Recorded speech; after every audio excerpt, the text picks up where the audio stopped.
Why have Muslims failed in their response to the West?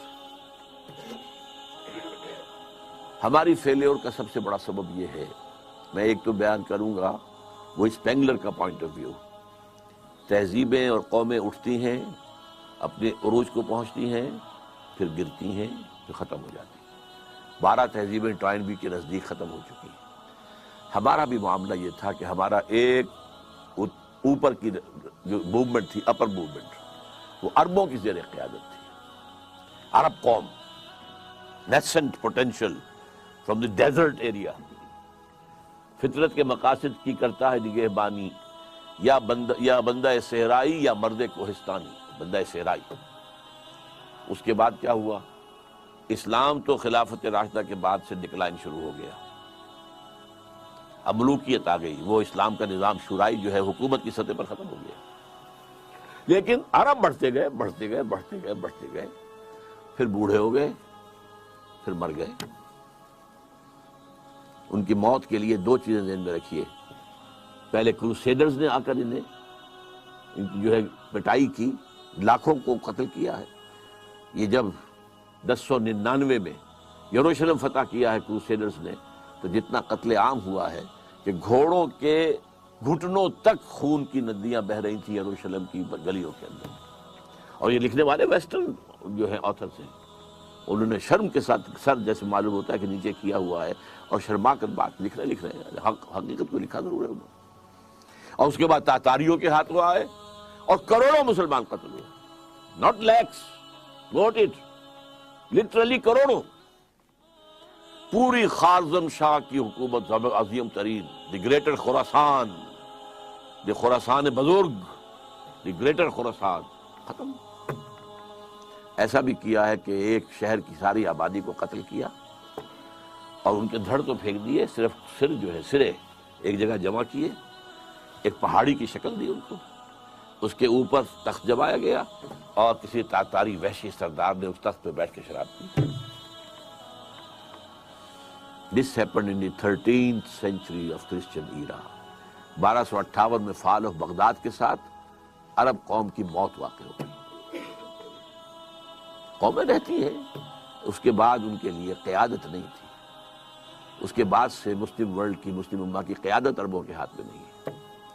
ہاں، اللہ کی طرف سے یہ معجزہ ہو گیا، جنہوں نے کروڑوں مسلمانوں کو قتل کیا تھا وہ خود اسلام لے آئے۔ ہے آیا فتنہ تاتار کے افسانے سے، پاسباں مل گئے کعبے کو صنم خانے سے۔ اس کے بعد 4 عظیم ترین مملکتیں جو بنی ہیں انڈیا میں، کون تھے یہ؟ خاص طور پر مغل، ترکان تیموری، یہ ترک تھے۔ ایران میں ترکان صفوی، دی صفوید ٹرکس، پھر دی سلجوق ٹرکس، مڈل ایسٹ کے اندر سلجوقی، اور اناطولیہ سے جو ایشیا مائنر سے شروع ہو کر جو نکلے ہیں پھر آٹومان ٹرکس۔ تو آپ کو معلوم ہے کہ یورپ کا مشرقی حصہ پورا فتح کیا، ویانا کی سیج تک گئے ہیں، وہاں سے واپسی شروع ہوئی ہے۔ جیسے حضور کے زمانے میں ٹورز تک پہنچ گئے تھے، تقریباً 200 میل رہ گیا تھا پیرس حضور کے بعد صلی اللہ علیہ وسلم۔ حضور کا انتقال تو 632 میں ہو گیا ہے، اس کے بعد جو ہے 732 میں وہ شکست ہوئی ہے وہاں پر۔ اسی طرح ویانا کا جب اٹھانا پڑا ہے محاصرہ، تو وہاں سے بیکورڈ موومنٹ شروع ہوئی ہے۔ لیکن یہ کہ یورپ کا بہت بڑا حصہ جو ہے ترکوں کے زیر نگی رہا ہے، 400 برس تک خلافت بھی ان کے پاس رہی۔ پھر ڈاؤن فال آ گیا۔ اب ہم اس دوسرے ڈاؤن فال کے لوسٹ ایب پر کھڑے ہوئے ہیں، اور یہ لوسٹ ایب شروع ہوا ہے 1924 سے۔ 1924 میں خلافت ختم، صرف ایک سمبل تھا، a symbol of Muslim unity, ختم۔ اور سن 14 سے 18 تک کی جو جنگ تھی، اس کے نتیجے میں great Ottoman empire just vanished from the surface of the earth, اور at least I can say from the map of the world. زمین تو ختم نہیں ہوا کرتی نا، لیکن یہ کہ ایٹومان امپائر کہاں تھی یہ آج کوئی بھی نہیں بتا سکتا۔ کہاں بتائیے نقشے کے اندر کہاں تھی؟ حصے بکھرے ہو گئے عالم اسلام کے۔ بغاوت کروائی تھی ترکوں کے خلاف عربوں سے، کرنل لارنس، اس نے جو بغاوت کروائی ہے یہ جو شاہ بیٹھا ہوا حسین کا اس کا پردادا جو تھا اس نے بغاوت کی تھی اور ترکوں کو ذبح کیا تھا، ترکوں کو قتل کیا تھا، حرم شریف میں قتل کیا ہے ترکوں کو، اس لیے کہ قلعہ موجود تھا۔ جو لوگ، اب تو وہ ختم ہو گیا قلعہ، جو لوگ کچھ عرصے پہلے گئے ہیں وہاں پر، تو پہاڑی جو ہے باب عبدالعزیز کے سامنے وہاں پہاڑی نظر آتی ہے، اور پہاڑی کے اوپر ترکوں کا قلعہ ابھی تک موجود تھا۔ وہ وہاں موجود تھے، توپیں موجود تھیں، وہ توپیں چلا سکتے تھے، لیکن انہوں نے خانہ کعبہ کو نقصان پہنچانا میں گوارا نہیں کیا۔ ان کی نگاہوں کے سامنے ترک جو ہے فوجی وہاں پر ذبح کیے جاتے، اور وعدہ کیا تھا، ہم تمہیں آزادی دیں گے۔ ترکوں کے غلام کیوں ہو گئے ہو؟ آزادی کیا دی؟ سب حصے بکھرے کر لیے۔ عراق انگریزوں کے پاس رہے گا، مصر انگریزوں کے پاس رہے گا، شام فرانسیسیوں کے پاس رہے گا، فلسطین کا بھی مینڈیٹ انگریزوں کے پاس رہے گا، لیبیا اطالویوں کے پاس رہے گا، الجزائر فرانس کے پاس رہے گا، وغیرہ وغیرہ، موریٹانیہ اسپین کے پاس رہے گا، وغیرہ وغیرہ۔ تو یہ لو اسٹیپ تھا۔ تو ہم اس اعتبار سے اس وقت تاریخی پہلو سے وہ اپنے دو عروج دیکھنے کے بعد، پہلا عروج under the leadership of the Arabs, دوسرا عروج under the leadership of the tricks, اب یہ دونوں نیچے زمین پر پڑے ہوئے ہیں۔ ایک تو یہ ہے جو حقیقت ہے جس کو سمجھنا چاہیے، اور دوسرے یہ کہ ہمارا اصل سبب کیا ہے، اسے میں کہوں گا ایمان کی کمزوری۔ مغرب کا فلسفہ جب ہمارے سر پر آ کر سوار ہو گیا تو اس سے ہمارے ایمان کی جڑیں کھد گئی۔ مسلمان تو ہم رہ گئے، مومن نہیں رہے۔ وہ جو پرسنل کنوکشن ہوتی ہے، یقین، جس کو اقبال کہتا ہے یقین پیدا کرے ناداں، یقین سے ہاتھ آتی ہے وہ درویشی کے جس کے سامنے جھکتی ہے فخوری۔ یقین نہیں رہا، یقین کہاں؟ We have only a racial creed, یہ ہمارا ایک نسلی عقیدہ ہے جو والدین سے ہمیں منتقل ہو گیا۔ We are Muslims only because we were born of Muslim parents, that's all. Do we really believe in Allah? Do we really believe He is all powerful? Do we really believe He is present everywhere? Do we really believe in the life hereafter? That it is the real life and it is the eternal life. Do we believe? جانبداری نہ کیجیے، اپنے گریبانوں میں جھانکیے۔ اور یہ تو آپ لوگ وہ ہیں جن کا ایک دینی ذوق ہے، مزاج ہے، آپ سوچ رکھتے ہیں، آپ چل کر آئے ہیں یہاں۔ آپ لوگوں کا کیا حال ہے؟ چاہے وہ جدید تعلیم یافتہ لوگ ہیں اور چاہے وہ عوام الناس ہیں، ایمان کہاں ہے؟ اور ایمان کیوں ختم ہوا یہ بھی نوٹ کر لیجیے۔ اس کی تشخیص کی تھی 20ویں صدی عیسوی کے مفکر اعظم، قرآن سے دوری۔ قرآن کو بند کر دو، انہیں علم کلام میں الجھا دو، انہیں تصوف میں مگن کر دو، مست رکھو ذکر و فکر صبح گاہی میں اسے۔ قرآن کو بند کر لو، ورنہ قرآن میں تو یہ پڑھیں گے تو ملوکیت کے خلاف بات سامنے آئے گی، بادشاہت کے خلاف، سرمایہ داری کے خلاف، لہذا اس کو بند کر دو۔ اول تو یہ کہ عربی زبان جو ہے وہ ایران نے آ کر بیریئر لگا دیا کہ عربی رک گئی۔ یہ بھی ایک تاریخی حقیقت سے نوٹ کر لیجئے۔ عربین پیننسولا یوں چلتا ہے، نیچے سے چوڑا ہے، اوپر سے تنگ ہے، ادھر سے خلیج فارس آ رہی ہے اور ادھر سے بحر قلزم آ رہا ہے۔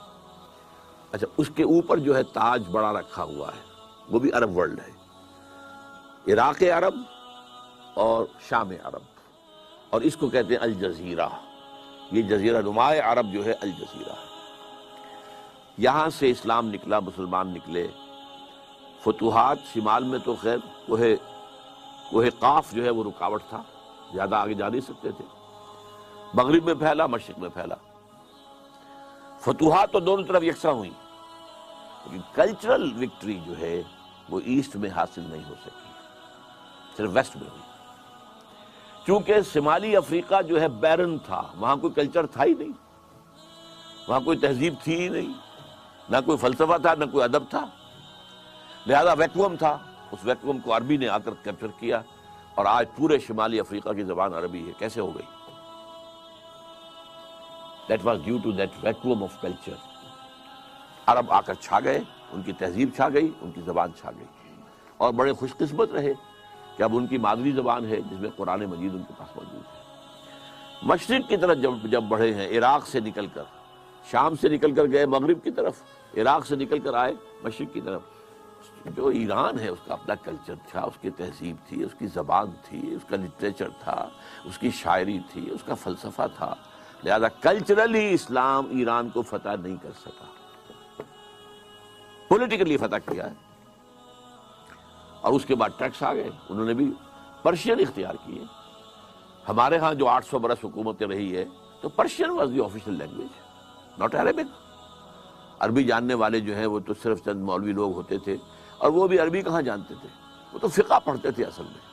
اس لیے کہ 3 عہدوں کے لیے آدمی درکار تھے، سول سروس تھی یہ ان کی مسلمان حکومتوں کی، کہ انہیں قاضی چاہیے، magistrates, they must be expert in law, مفتی چاہیے، یوس کنسلٹنٹس، مفتی، اور خطیب چاہیے جامع مسجدوں کے لیے۔ اس کے لیے انہوں نے نظام بنایا، ایک تعلیمی نظام، اس میں زیادہ زور نہ عربی زبان پر ہے نہ قرآن پر ہے، سارا زور فقہ پر ہے۔ لہذا یہاں پر عربی آئی ہی نہیں، قرآن مجید سے ہمارا تعارف ہوا ہی نہیں۔ یہ تو آج سے تقریباً سمجھیے کہ 300 برس پہلے شاہ ولی اللہ دہلوی رحمۃ اللہ علیہ نے قرآن کو کھولا ہے، فارسی میں ترجمہ کیا ہے، حالانکہ ان کے خلاف بغاوت ہو گئی تھی اور مولویوں نے فساد کھڑا کر دیا تھا، انہیں جرم کیا ہے، ترجمہ کیا ہے، قرآن کا ترجمہ کیا فارسی میں۔ ان کو قتل کرانے کے لیے ولایتی بلا لیے گئے تھے۔ ولایتی کون ہے؟ افغان۔ ایک دوسرا چونکہ ملک تھا نا، یہ ولایت تھا، یہ افغانستان جو ہے یہ ولایت تھا۔ تو جیسے کہیں سے ہمارے ہاں مکرانی جو ہے وہ جرائم پیشہ لوگ مشہور تھے کراچی میں، مکرانی کی شکل دیکھ کر آدمی ڈرتا تھا، اس طرح یہ افغانی جب آتے تھے ولایتی، تو ولایتی بلا لیے گئے تھے کرائے کے قاتل، اور مسجد فتح پوری جو جہاں سے کہ شروع ہوتا ہے ان کا جو کون سا ہے، چاندنی چوک، وہاں اس کے سرے کے اوپر جو فتح پوری مسجد ہے، اس میں عصر کی نماز کے بعد حدیث کا درس دیتے تھے شاہ صاحب، اور طے یہ تھا کہ جب وہ نکلیں گے تو قتل کر دیں گے وہ پٹھان جو کھڑے ہوئے ہیں۔ لیکن کچھ اللہ نے ان کی ایسا رعب ان کے اندر پیدا کر دیا، دہشت پیدا ہو گئی ان کے اندر، ان کے ہاتھ نہیں اٹھے، otherwise he would have been killed. تو قرآن کھولا ہے کچھ تھوڑا سا۔ آج بھی ہمارے ہاں بہت سے مذہبی حلقے ہیں جو قرآن کا ترجمہ کرنے کو غلط کہتے ہیں۔ ایک بہت بڑی تحریک ہے تبلیغی جماعت کی، 15 لاکھ لوگ جہاں جمع ہوتے ہیں، ان کے نزدیک قرآن کا ترجمہ کرنا غلط ہے۔ قرآن پڑھو اور ثواب لو، باقی مسئلہ پوچھنا مولوی سے پوچھو، تم کیوں پڑھتے ہو قرآن؟ تم قرآن پڑھو گے گمراہ ہو جاؤ گے۔ یہ صحیح ہے، نیم حکیم خطرہ جان، نیم ملا خطرہ ایمان۔ اگر آپ اسی طریقے سے پڑھیں گے کہ گہرائی میں نہیں جا رہے ہیں تو آپ گمراہ ہوں گے۔ یضل بہ کثیرا ویہدی بہ کثیرا، قرآن مجید کی یہ شان قرآن خود بیان کرتا ہے۔ اللہ تعالیٰ اسی کے ذریعے سے بہت سو کو گمراہ کر دیتا ہے، اسی کے ذریعے سے بہتوں کو ہدایت دیتا ہے۔ تو ایک حد تک ان کی بات صحیح ہے، لیکن اگر اس خطرے سے آپ قرآن کو بند رکھیں گے تو قرآن ہی سے ایمان پیدا ہوتا ہے، اور وہ ایمان پیدا ہوگا تو پھر دوبارہ اسلام زندہ ہوگا، ورنہ ممکن نہیں۔